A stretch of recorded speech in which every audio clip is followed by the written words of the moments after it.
दोस्तों, मैं सुभेंद्र कुमार पटेल आप सभी का आपके अपने YouTube चैनल एसकेपी क्लासेस में स्वागत करता हूं।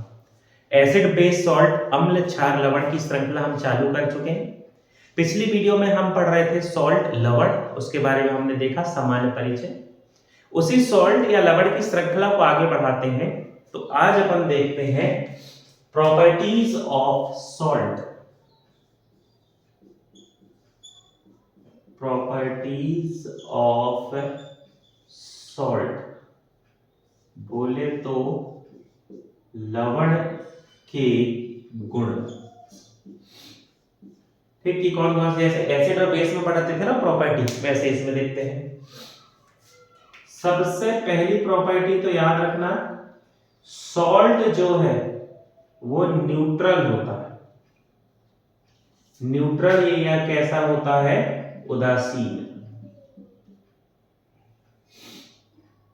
उदासीन न्यूट्रल रिएक्शन से बना है तो सीधी सी बात है कैसा होता है? उदासीन होता है, न्यूट्रल होता है। अब न्यूट्रल है मतलब इसका पीएच कितना होता है? पीएच इसका होता है 7। न्यूट्रल इसका यही मतलब हुआ ना कि पीएच इसका कितना रहेगा? 7। अब ये जो है आयन से बना है, ठीक, इसलिए ये क्या होता है? Ionic compound. आयोनिक कंपाउंड या ये एक क्या है? आयनिक यौगिक। ये याद रखना, थोड़ा सा नया है ये। कल याद करो जब अपन रिएक्शन पढ़ रहे थे तो एक प्लस आयन था और माइनस आयन था, पॉजिटिव आयन और नेगेटिव आयन दोनों जुड़ के नया ये सॉल्ट बना रहे थे। तो सॉल्ट क्या था? न्यूट्रल था, उदासीन था, पॉजिटिव नेगेटिव दोनों थे, आयन थे, आयन से मिलके बना है, इसलिए ये क्या होता है? आयोनिक कंपाउंड या ये होता है आयनिक यौगिक। ठीक, अगला, यह जल में घुलनशील। जल में घुलनशील बोले तो ये क्या होता है? Water soluble. दिमाग में नमक रखना याद, वो भी एक सॉल्ट है। जो जो गुण दिख रहे हैं, नमक पानी में घुल जाता है, पीएच 7 होता है, ठीक, आयोनिक कंपाउंड है। और विद्युत के चालक, विद्युत के चालक, गुड कंडक्टर ऑफ इलेक्ट्रिसिटी। मतलब जब अपन इनका एक्वस सॉल्यूशन बनाएंगे, कंडीशन ये, यदि सॉल्ट का जलीय विलयन बनाया जाता है, इसका एक्वस सॉल्यूशन बनाया जाता है, तो यह जलीय विलयन जो है ये विद्युत का क्या होगा? चालक, गुड कंडक्टर ऑफ इलेक्ट्रिसिटी। ये बेसिक जो है ये प्रॉपर्टीज होती हैं किसकी? हमारी सॉल्ट की। इसमें लिटमस पेपर का काम है नहीं, ब्लू रेड, रेड ब्लू हो गए नहीं, क्योंकि पीएच 7 है, न्यूट्रल है, तो लिटमस पेपर का लॉजिक नहीं है। ये सब इसके क्या हो गए? प्रॉपर्टीज, या इसको अपन करेंगे गुण। चलिए आगे बढ़ते हैं। अब यदि अपन देखें तो सॉल्ट या लवण के अलग अलग प्रकार होते हैं, उस पर अपन एक नजर डालते हैं। तो अब अपन देखते हैं टाइप्स ऑफ सॉल्ट। बोले तो लवण के प्रकार, ठीक, अलग अलग जो है बनने की उनकी प्रक्रिया के आधार पर लवण जो है अलग अलग होते हैं। पहले प्रकार की यदि अपन बात करें तो पहला प्रकार होता है सामान्य लवण। सामान्य लवण या जिसे अपन कहते हैं नॉर्मल सॉल्ट। कॉमन भी लिखा रहता है पर नॉर्मल जो है ज्यादा अच्छा शब्द होगा, ठीक। अब कब बनेगा सामान्य लवण? तो समझना, जब स्ट्रॉन्ग एसिड, प्रबल अम्ल, ये सब अपन पढ़ चुके हैं, ऐसा अम्ल जिसको पानी में मिलाने पर पूरे के पूरे H+ आयन मुक्त कर दे, वो क्या कहलाता है? स्ट्रॉन्ग एसिड, प्रबल अम्ल। स्ट्रॉन्ग एसिड और स्ट्रॉन्ग बेस, प्रबल क्षार, ऐसा क्षार जिसका जलीय विलयन OH माइनस आयन पूरे मुक्त कर दे वो कहलाता है स्ट्रॉन्ग बेस, प्रबल क्षार। जब स्ट्रॉन्ग एसिड और स्ट्रॉन्ग बेस मिलते हैं तो यहां पर जो सॉल्ट बनता है इसे अपन कहते हैं कॉमन सॉल्ट, जिसे अपन कहेंगे सामान्य लवण। नमक नहीं, सामान्य ये क्या कहलाएगा, लवण। ऑब्जेक्टिव ही याद रखना अपन को, आपसे पेपर में पूछा जाएगा कि स्ट्रॉन्ग एसिड और स्ट्रॉन्ग बेस को मिलाने पर किस प्रकार का सॉल्ट बनता है, तो आपका आंसर हो जाएगा साधारण या सामान्य क्या बनता है, लवण बनता है। जैसे यदि अपन इसके एग्जाम्पल की बात करें, एग्जाम्पल याद होना चाहिए, sodium chloride, potassium chloride, sodium sulphate, Na2SO4 sodium sulphate, ठीक, फिर कैल्शियम सल्फेट CaSO4, ये सभी जो हैं ये कॉमन सॉल्ट या क्या कहलाते हैं, सामान्य लवण, नॉर्मल सॉल्ट। एग्जांपल याद होना चाहिए, स्ट्रॉन्ग एसिड और स्ट्रॉन्ग बेस के मिलने से बने sodium chloride, potassium chloride, sodium sulphate और कैल्शियम सल्फेट।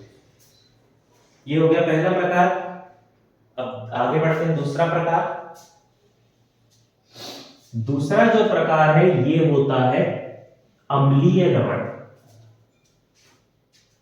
दूसरे प्रकार को कहते हैं अम्लीय लवण, या इसे अपन कहते हैं एसिडिक सॉल्ट। अब हालांकि आप थोड़ा सा दिमाग लगाओ तो बन जाएगा, बहुत लोड नहीं लेना। एसिड बोला ना, एसिडिक या अम्लीय को महत्व दिया है, मतलब क्या हो जाएगा, यहां पर स्ट्रॉन्ग क्या होगा, एसिड, प्रबल अम्ल होगा। अम्लीय है मतलब ज्यादा महत्व अम्ल का है, तो स्ट्रॉन्ग एसिड, प्रबल अम्ल, और इसके साथ मिलेगा वीक बेस, या जिसे अपन कहेंगे दुर्बल क्षार। जब ये दोनों आपस में मिलते हैं तो जो बनेगा एसिड, जो है स्ट्रॉन्ग एसिड है, मतलब एसिड डोमिनेट करेगा, प्रभावी होगा, तो ये क्या बनाएगा, तो ये होगा एसिडिक सॉल्ट। सॉल्ट तो बनेगा ही, क्योंकि एसिड और बेस मिल रहा है तो सॉल्ट तो बनेगा ही। एसिड स्ट्रॉन्ग है, डोमिनेट करेगा, इसलिए वो क्या हो जाएगा, एसिडिक सॉल्ट, या जिसे अपन कहते हैं अम्लीय लवण। ठीक, अब यदि अपन इसके एग्जांपल या उदाहरण की बात करते हैं तो इसके एग्जांपल जो आपको याद रखना है वो है NaHCO3, बोले तो सोडियम बाइकार्बोनेट, या NH4Cl, जिसे अपन कहते हैं अमोनियम क्लोराइड। अमोनियम क्लोराइड नौ सादर कहते हैं, एक फैक्ट होता है ना कि अमोनियम क्लोराइड को किस नाम से जाना जाता है, तो अमोनियम क्लोराइड को कहते हैं नौ सादर। ठीक, ये याद रख लेना, यदि रहे तो अच्छी बात। अमोनियम क्लोराइड और सोडियम बाइकार्बोनेट, ये जो है ये किस प्रकार के सॉल्ट होते हैं, अम्लीय, या जिन्हें अपन कहते हैं एसिडिक। एग्जाम्पल और डेफिनेशन, बस इससे ज्यादा कुछ याद नहीं लगना, रखना है, बहुत लोड नहीं लेना कि लगने लगे कि क्या क्या याद रखें, क्या रखें, कैसा। तीसरे यदि अपन प्रकार की बात करते हैं तो तीसरा जो प्रकार है तो दिमाग लगा ही नहीं होगा। तीसरा प्रकार इसका कहलाता है क्षारीय लवण। बेसिक सॉल्ट, या इसे अपन कहेंगे एल्कालाइन सॉल्ट। हो सकता है आपको बेसिक सॉल्ट भी लिखा मिले, घबराना नहीं, एक ही बात है। क्षारीय, तो अब दिमाग लगा लो, यहां पर दुर्बल क्या होगा, अम्ल, यहां पर होगा वीक एसिड।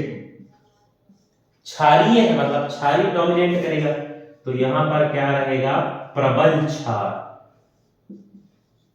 यहां पर होता है स्ट्रॉन्ग बेस या प्रबल क्षार। अब सीधी सी बात है, एसिड और बेस मिल रहा है तो सॉल्ट तो बनेगा, अम्ल और क्षार यदि मिल रहे हैं तो लवण बनेगा। और यहाँ पर डोमिनेट कौन करेगा, जो स्ट्रॉन्ग या प्रबल है, तो प्रबल क्षार है, इसलिए ये क्या हो जाएगा, क्षारीय लवण, या इसे अपन कहेंगे एल्कलाइन सॉल्ट। ठीक, आपको बहुत अच्छे से डेफिनेशन से याद रखो, रिलेट करो, समझ में आ जाएगा। ठीक, यदि अपन इसके एग्जांपल की बात करें तो सोडियम कार्बोनेट, जिसे अपन कहते हैं धावन सोडा, या ऐसे अपन कहेंगे वॉशिंग सोडा। ठीक, फिर CuCO3 बोले तो कॉपर कार्बोनेट,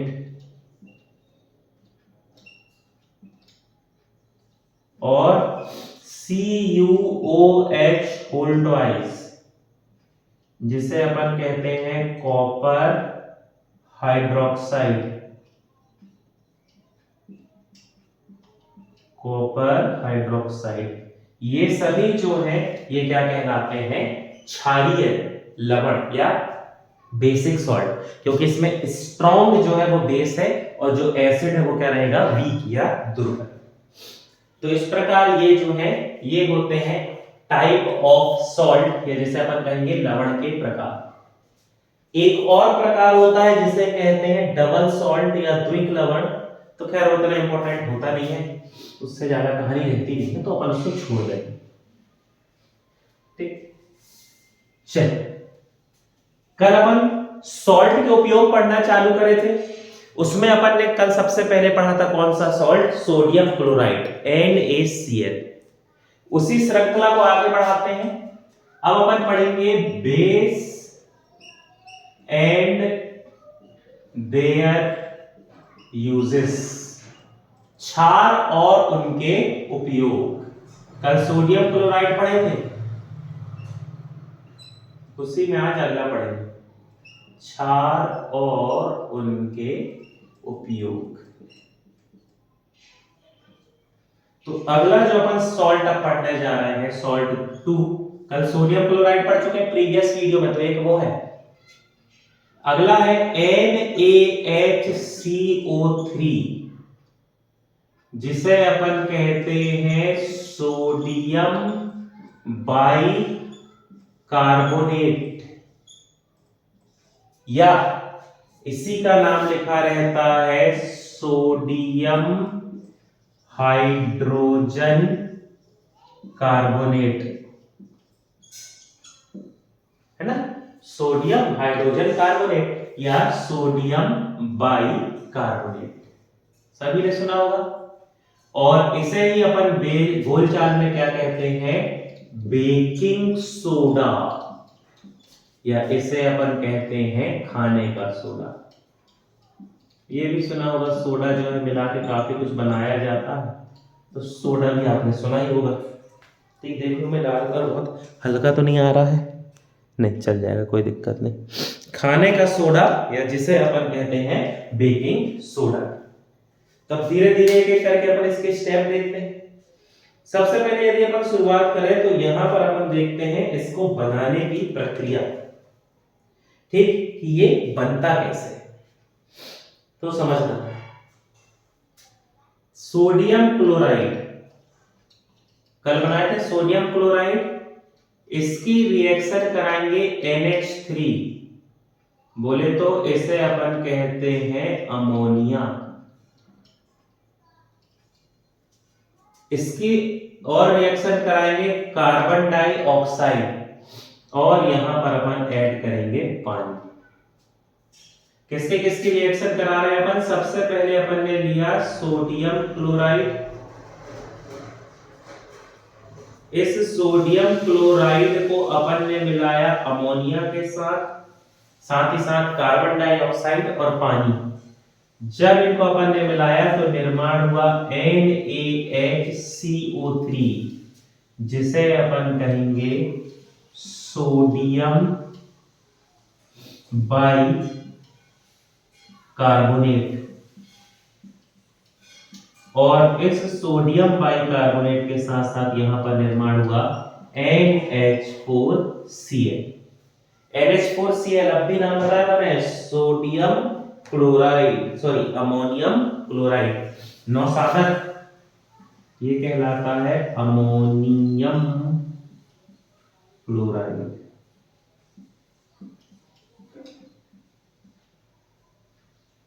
देखो मैं ज्यादा से ज्यादा रिएक्शन इसलिए लिखता हूं भाई कि यदि पेपर में आए तो आपको देखा हुआ लगे।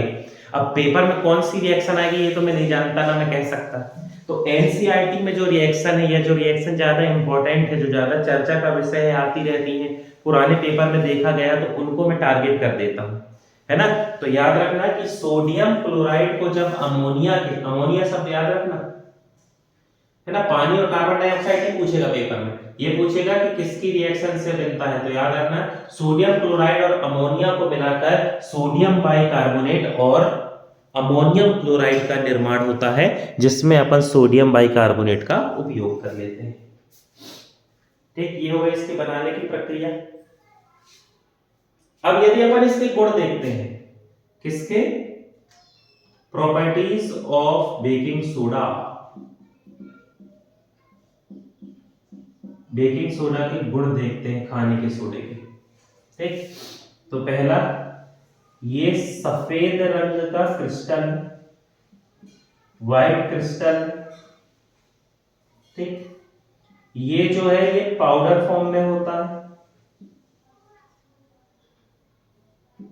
पाउडर के रूप में पाया जाता है। और ये क्या होता है, जल में घुलनशील, वाटर सॉल्यूबल, या इसकी प्रॉपर्टी जो है ये होता है जल में घुलनशील। ठीक, प्रॉपर्टी ये इसकी बेसिक, जो आपको याद होना चाहिए, थोड़ी सी इंपॉर्टेंट है इसीलिए। चलिए अब अपन इसके उपयोग देखेंगे।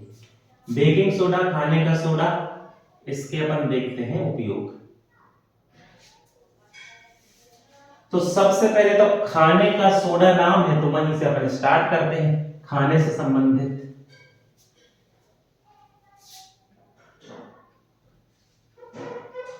देखो इसका उपयोग समझ, यूजेस। पहला, इसका उपयोग होता है खाना को जल्दी पकाने में। आया हुआ क्वेश्चन है ये कि खाना को जल्दी पकाने में किसका उपयोग होता है। 90% लोगों ने नमक टिक कर दिया, नमक नहीं, बेकिंग सोडा, खाने का सोडा, खाने को जल्दी पकाने में। नमक तो पानी के बॉइलिंग पॉइंट को बढ़ाता है ना, तो खाना तो लेट पकेगा, है ना।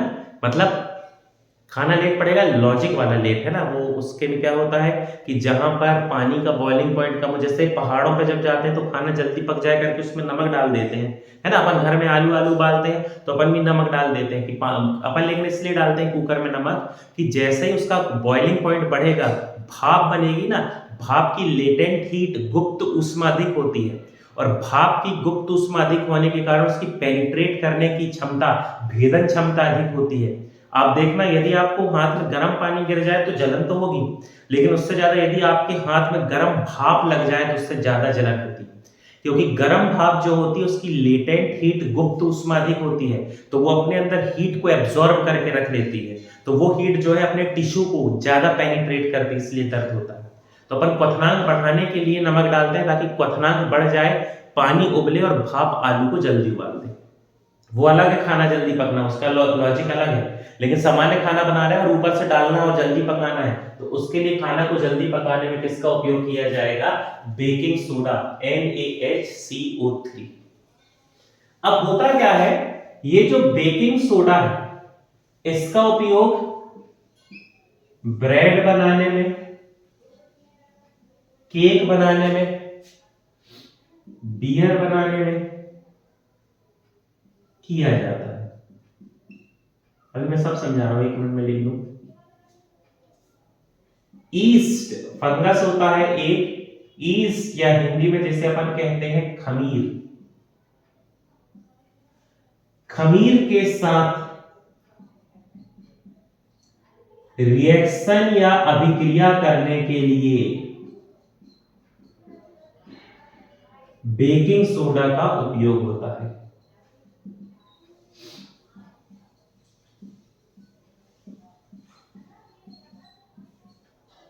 चल अब पूरी कहानी समझो। आपने देखा होगा कि केक बनाने के लिए यदि आप घर में केक बनाते हैं तो आप देखना लोग क्या करते हैं, उसमें इनो डाल देते हैं। वो बिस्किट का बनाए, मैदा का बनाए, कुछ का ही बनाए, कोई वो नहीं है, वो क्या करते हैं उसमें क्या डाल देते हैं, इनो डाल देते हैं, है ना। उसका लॉजिक समझना। ये जो है ये कैसा होता है, माइल्ड होता है, हल्का सा ये नेचर जो है इसका हल्का नेचर होता है। इसलिए क्या करते हैं, इसका उपयोग एंटासिड एसिडिटी की गोली बनाने के लिए और एंटा एसिड और क्या कहेंगे अपन, कोल्ड ड्रिंक में किया जाता है।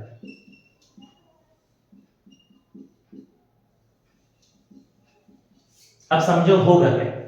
मान लो आप केक बना रहे हैं, आपने आटा लिया, मैदा लिया, जो भी लिया, उसमें आपने डाल दिया बेकिंग पाउडर, ईस्ट डाल दिया, बेकिंग पाउडर डाल दिया। अपन को ईस्ट नहीं डालना पड़ता है ना, अपने साथ इतनी दिक्कत नहीं है। भारत की जो ज्योग्राफिकल कंडीशन है, भौगोलिक स्थिति है, वो ऐसी है कि तापमान पर्याप्त रहता अपने यहाँ। तापमान ज्यादा रहता है तो बैक्टीरिया फंगस वैसे ही वृद्धि कर लेते हैं। अपन इक्वेटर के पास है, ठंडे जो कोल्ड रीजन होते हैं, ठंडे क्षेत्र, वहां पर ऐसे इतनी आसानी से बैक्टीरिया फंगस ग्रोथ नहीं करते, तो वो क्या करते हैं, ईस्ट डालते हैं, खमीर डालते हैं। अपन को बहुत रेयर ऐसा डालना नहीं पड़ता। दुकानदार यूज करते हैं क्योंकि उनको रोज इडली डोसा बनाना है, रोज चावल सड़ाना है, तो वो खमीर डाल देते हैं। अपने साथ ऐसा नहीं, अपना तो सब प्री प्लान रहता है कि अगले संडे को डोसा बनेगा, तो एक हफ्ता अपन चावल सड़ा लेते हैं, है ना। तो अपना ही लॉजिक अलग है, जिसको दुकान में उपयोग करना वो ईस्ट या खमीर डालेगा। पर सामान्यतः खमीर डालने की जरूरत नहीं है, क्योंकि अपनी जो क्लाइमेट है उस हिसाब से अपनी हवा में ही पर्याप्त बैक्टीरिया फंगस होते हैं। ठीक है, तो क्या होगा, जब आप मैदा लोगे, उस मैदा में जो भी जिससे भी आप केक बनाते हो, उसमें आपने बेकिंग सोडा डाला, है ना, और उसको कुछ समय के लिए छोड़ दिया, तो क्या होगा, बेकिंग सोडा जो है, यहां पर रिएक्शन समझना, ये अपन ब्रेड वाली की बात कर रहे हैं चाहे ईस्ट वाली की अपन बात करें, रिएक्शन समझना, ये जो NaHCO3 है, बेकिंग सोडा, ये टूट जाएगा, ये रिएक्शन करके कार्बन डाइऑक्साइड बनाएगा, और ये टूट जाता है अपने सोडियम आयन में प्लस कार्बन डाइऑक्साइड, और साथ ही साथ क्या बनाता है, पानी। अब ये जो कार्बन डाइऑक्साइड गैस है, ये कार्बन डाइऑक्साइड वो मैदा या जो आपने आटा रखा था उसके अंदर ये कार्बन डाइऑक्साइड फंस गई। अब ये तो गैस है, इसको निकलने के लिए जगह चाहिए, तो कार्बन डाइऑक्साइड क्या है, उस मैदा से बाहर निकलने की कोशिश करती है, और जब वो बाहर निकलने की कोशिश करती है तो अपने लिए वो रास्ता बनाती है, और उस रास्ते से वो बाहर आ जाती है। जब कार्बन डाइऑक्साइड मैदा से बाहर निकलने के लिए रास्ता बनाती है तो उसके बीच में खाली जगह हो जाती है। भाई रास्ता बना है तो खाली जगह हो जाएगी, और वो जो खाली जगह है, उसी खाली जगह की वजह से क्या होता है, जो ब्रेड है, जो केक है, वो सॉफ्ट और स्पंजी बनता है। तो ये जो कार्बन डाइऑक्साइड यहां निकल रही है, ये क्या करती है, ब्रेड को, केक को सॉफ्ट और स्पंजी बनाती है। ठीक, केक जो है सॉफ्ट बनता है। अब समस्या क्या होती है, एक समझना, ऐसे इसका उपयोग होता है, तभी वो ब्रेड रेड अपन रख देते हैं छोटे से आकार के, और उनका आकार बढ़ जाता है ना, हीट या तापमान देने पे। उसको जब अपन रखते हैं माइक्रोवेव में रखते हैं, या उसको किसी भी तरीके से हीट जब अपन देते हैं, तो हीट देने पर क्या होगा, एक कंडीशन चाहो तो यहाँ एक कंडीशन लिख सकते हो कि यहाँ पर अपन को बेकिंग सोडा डालने के बाद क्या देना पड़ेगा, हीट। तो हीट से क्या जनरेट होगी, कार्बन डाइऑक्साइड, और वो कार्बन डाइऑक्साइड उसके आकार को बढ़ा देती है। आकार क्यों बढ़ा, क्योंकि कार्बन डाइऑक्साइड ने अपने निकलने के लिए जगह बनाई, तो बीच में खाली जगह बढ़ गई, तो उसका आकार बढ़ गया। उस आकार बढ़ने की वजह से जो केक है वो सॉफ्ट और क्या बन जाएगा, स्पंजी। लेकिन समस्या ये है कि जब ये प्रोसेस होती है तो बेकिंग सोडा जो होता है वो स्वाद में कड़वा होता है, बिटर या कड़वा। अब यदि उसने केक को अच्छा फुला दिया, सब बहुत अच्छा है, लेकिन यदि केक कड़वा है तो उसको तो कोई खाएगा नहीं, समस्या हो जाएगी। ठीक, घर में बनाने वाले में दिक्कत नहीं होती, शक्कर घोल के डाल देते हैं पर कोई दिक्कत नहीं, चलता है, पता नहीं चलता। बिना शक्कर के बना के देखना तो समझ में आएगा। ठीक, लेकिन हालांकि इनो में भी बेकिंग पाउडर रहता है, इसलिए इतना फर्क नहीं पड़ता। अब यदि बड़ी बड़ी जगह पर कर रहे हैं, बेकिंग सोडा डाल रहे हैं तो बड़ा गड़बड़ हो गया, उसका कड़वा स्वाद हो जाएगा। केक का भले बना अच्छा है, दिख अच्छा रहा, पर कड़वा हो जाएगा। इसीलिए क्या करते हैं, केक और ब्रेड बनाने के लिए बेकिंग पाउडर का उपयोग होता है। बेकिंग सोडा के स्थान पर यहां पर बेकिंग पाउडर का उपयोग किया जाता है। अब बेकिंग सोडा या बेकिंग पाउडर में कंफ्यूजन नहीं रखना। पहली बात तो दिमाग में रखो, दोनों अलग अलग है। NaHCO3 है तो ये कहलाता है बेकिंग सोडा। सिर्फ यदि इसमें क्या है, सोडा NaHCO3, तो ये बेकिंग सोडा है। अब क्या होगा, जब अपन NaHCO3 के साथ कोई इडेबल एसिड, खाने लायक अम्ल, ऐसा एसिड जिसे अपन खा सकें, ज्यादातर दो होते हैं। एक तो होता है टार्ट्रिक एसिड जो इमली अंगूर में होता है, C4H6O6, और दूसरा सिट्रिक एसिड, ये अपना नींबू संतरा मौसमी वाला, C7H6O5। नहीं, गलत हो गया, C6H8O7, ये कहलाता है सिट्रिक एसिड। जब बेकिंग सोडा में कोई इडेबल एसिड मिला दिया जाता है जो सामान्यतः है टार्ट्रिक एसिड होता है, टार्ट्रिक अम्ल होता है, जब इनको मिला दिया जाता है तब वो कहलाता है बेकिंग पाउडर। अब होता क्या है, एसिड है, ये जो NaHCO3 है ये एक क्या है, बेस है, एक प्रकार का ये क्या है, सॉरी सॉल्ट है। सॉल्ट होने के कारण, लवण होने के कारण इसका स्वाद कड़वा है। अब इसमें अपन ने कोई एक एसिड मिला दिया तो एसिड उससे रिएक्शन करके क्या कर देगा, उसको न्यूट्रल कर देगा, उसको सामान्य कर देगा। तो जो उसका जो कड़वापन है वो कड़वापन क्या हो जाता है, समाप्त हो जाता है ना। अभी अपन ने पढ़ा NaHCO3 कैसा होता है, एक प्रकार का एसिडिक सॉल्ट है, अम्लीय सॉल्ट है। तो इसमें अपन ने एसिड मिलाया तो ये न्यूट्रल हो जाएगा और उसका स्वाद सामान्य हो जाएगा। इसीलिए केक, ब्रेड, बियर ये सब बनाते समय उसमें बेकिंग सोडा के स्थान पर बेकिंग पाउडर का उपयोग किया जाता है। हालांकि इतना टफ नहीं करेगा, पर मान लो दोनों ऑप्शन दे दे, बेकिंग पाउडर और बेकिंग सोडा, तो उस कंडीशन में आपका सही जवाब होगा कि इन सभी को बनाने के लिए बेकिंग पाउडर का निर्माण किया जाता है। ठीक, चीजों को थोड़ा सा जो है समझने की कोशिश करो। यहां पर किसका उपयोग किया जाता है, बेकिंग पाउडर का, ताकि स्वाद ना बिगड़े, नहीं तो उसका स्वाद बिगड़ जाएगा, काम गड़बड़ हो जाएगा। ठीक, एंटासिड है, एंटासिड के पेट में यदि एसिडिटी हो जाती है, इनो लेते हैं, इनो में ये बेकिंग सोडा होता है। कोल्ड ड्रिंक जो होती है, जैसे कहते हैं ना कभी कभी एसिडिटी होती है तो कुछ लोग कहते हैं कोल्ड ड्रिंक पी ले, कोई भी कोल्ड ड्रिंक का इसके स्प्राइट पी ले, तो वही होता है, कोल्ड ड्रिंक के अंदर भी NaHCO3 भरी होती है, तो वहां पर भी जब उसको अपन पिएंगे तो वो बेकिंग सोडा भी एंटा एसिड की तरह काम करेगा। या इनो जो लेते हैं वो भी क्या होते हैं, एंटा एसिड, है ना। इनको अपन एंटासिड कहते हैं, प्रति अम्लीय, लेकिन ऐसी हिंदी मत याद रखो, प्रति अम्लीय। एंटासिड याद रखो, एसिडिटी को कम करने के लिए इसका उपयोग किया जाता है। ठीक, चलिए आगे बढ़ते हैं। अगला उपयोग बहुत अच्छा उपयोग है, सभी सुने होंगे, और मान लो सुना नहीं है तो जानते हो, बस ये है कि सुन नहीं पाए, बाकी जानते सब है इस उपयोग। ठीक, इसका उपयोग अग्निशामक यंत्र में किया जाता है। इसका जो उपयोग है फायर एक्सटिंग्विशर, या जिसे अपन कहते हैं अग्निशामक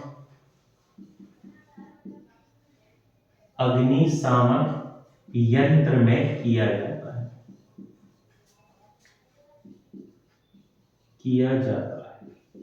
सभी ने देखा होगा फायर एक्सटिंग्विशर लाल कलर के होते हैं, अलग अलग, वो भी बहुत सारे प्रकार के आते हैं। यदि पेट्रोल पंप में जो रखे हुए हैं उनका कॉम्पोजिशन अलग है, वो अलग सिद्धांत पे काम कर रहे हैं। जो बिजली घर में रखे हुए हैं, जहां करंट है, जहां करंट का ज्यादा काम है, वहां पर जो रखे हुए हैं वो अलग है। और जो सामान्यतः अपन अपने स्कूल, घर, कॉलेज, लाइब्रेरी, जिम, इनमें जो उपयोग करते हैं वो अलग होते हैं, वो ये वाले होते हैं, इसी को अपन पढ़ेंगे। तो अग्निशामक या फायर एक्सटिंग्विशर लाल कलर का सभी ने देखा होगा।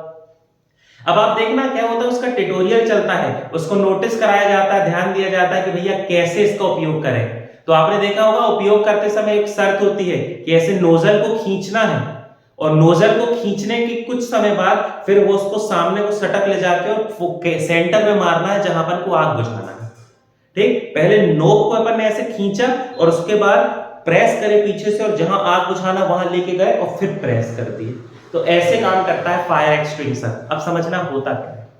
ठीक, मैं थोड़ा सा एक ऐसा स्ट्रक्चर समझाने के लिए बना रहा हूं, प्रॉपर वो तो नहीं बन पाएगा पर समझ जाना। ये अपना सिलेंडर है जो लाल कलर का दिख रहा है, इस सिलेंडर के अंदर भर दी जाती है NaHCO3। बोले तो इसे अपन कहते हैं बेकिंग सोडा या खाने का सोडा। फिर यहां पर ऊपर वाला हिस्सा ये हो गया, यहां पर ऊपर नॉब बनी है, पिस्टन बनी हुई है कि उसको ऐसे अपन दबाएंगे तो दबा के मारेंगे ऐसा कुछ, और यहां पर ऐसी लगी होती है नॉब। ठीक, इस नॉब के साथ क्या होता है, यहां पर छोटा सा, इस नॉब के साथ यहां पर छोटा सा एक पैकेट जैसा बना के लटका दिया जाता है जिसमें भरा होता है H2SO4। बोले तो जिसे अपन कहते हैं सल्फ्यूरिक एसिड। अब जैसे ही अपन इस नोब को पुल करते हैं, नोब को अपन जैसे ही खींचते हैं, तो ये जो सल्फ्यूरिक एसिड है ये नीचे आ जाता है, और नीचे आके मिल जाता है किसके साथ, NaHCO3 के साथ।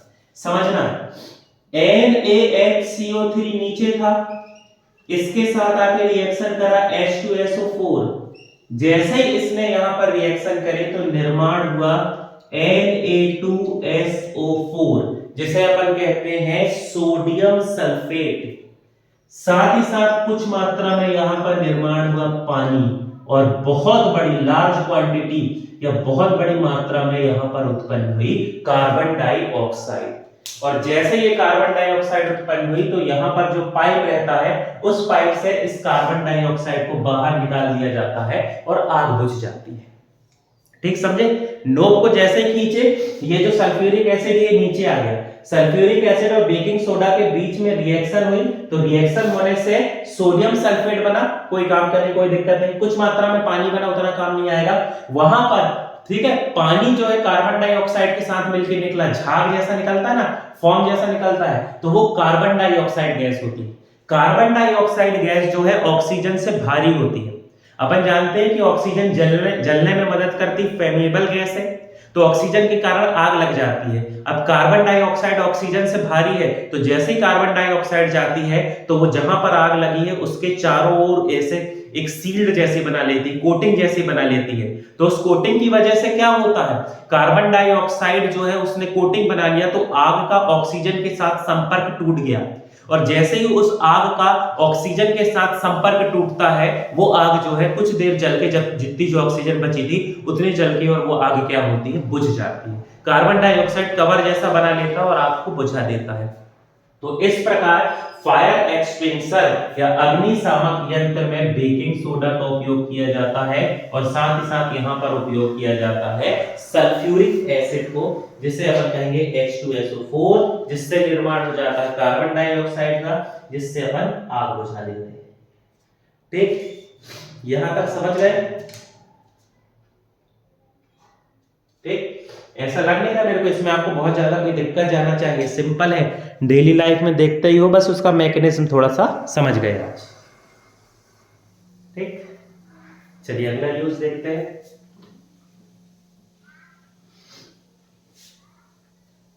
कोल्ड ड्रिंक या जिसे अपन सॉफ्ट ड्रिंक कहते हैं, कोल्ड ड्रिंक या सॉफ्ट ड्रिंक को फिजी बनाने के लिए, फिजी मतलब उसमें झंझनाहट, फिजी या झंझनाहट के लिए उसमें क्या डाला जाता है, baking soda. Soft drink cold drink पीते झंझनाहट होती, जीभ में ज्यादा तो लगता है अपन को, तो उसमें किसका उपयोग किया जाता है, सोडियम बाइकार्बोनेट बेकिंग सोडा। अब एक बहुत बढ़िया सा यूज है, एनसीईआरटी में ये टारगेट करके लिखा है, इसीलिए मैं इसे स्टार बना के लिख रहा हूं। दूध को यदि अपन बात करें मिल्क की, दूध को लंबे समय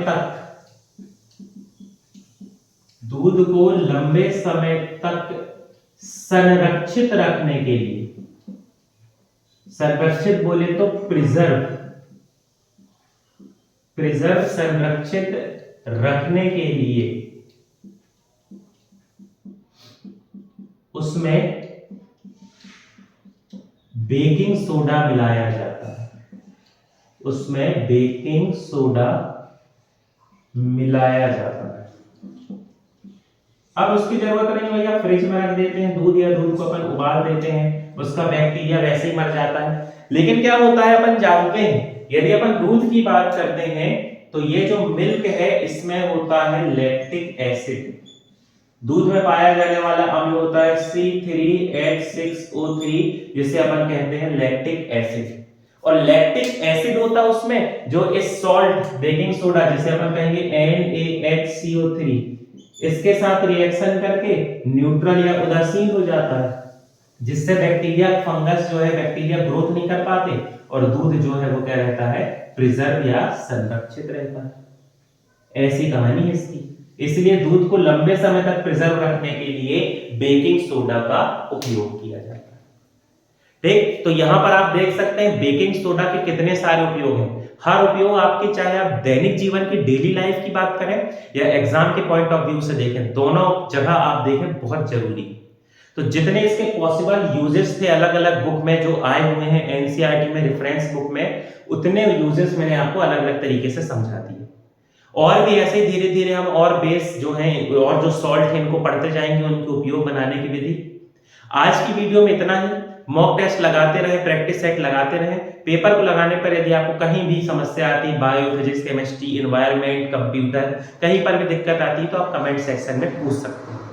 और आप सभी का हमारे चैनल से जुड़ने के लिए बहुत बहुत धन्यवाद।